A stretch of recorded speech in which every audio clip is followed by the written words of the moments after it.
લક્ષ્ય ન્યૂઝ, એક નજર, એક લક્ષ્ય.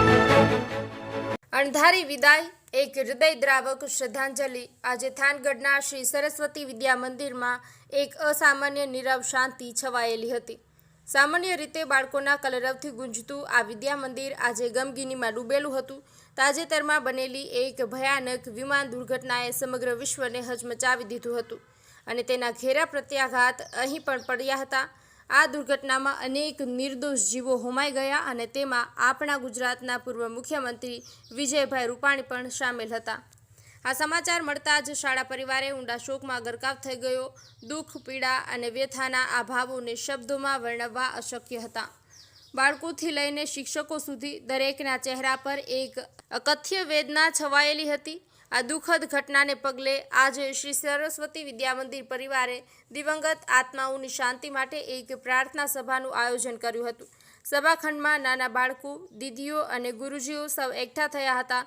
દરેકની આંખોમાં કરુણતા હતી અને હૃદયમાં દિવંગતો માટે પ્રાર્થના. પ્રાર્થના સભાની શરૂઆત 2 મિનિટના મૌનથી થઈ. આ 2 મિનિટ જાણે સદીઓ જેવી લાગતી હતી. પક્ષીઓનો કલરવ પણ જાણે થંભી ગયો હતો. માત્ર એક ગાઢ શાંતિ છવાયેલી હતી, જે દરેકના હૃદયમાં ઉઠતા શૂરને પ્રતિબંધિત કરતી હતી.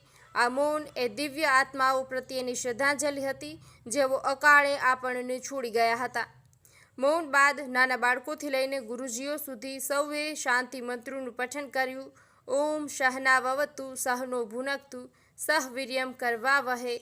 આ મંત્રો વાતાવરણમાં એક દૈવી ઉર્જા ભરી રહ્યા હતા, જાણે કે દિવંગત આત્માઓને શાંતિ અને મોક્ષ મળે તેવી પ્રાર્થના સીધી પરમાત્મા સુધી પહોંચી રહી હોય.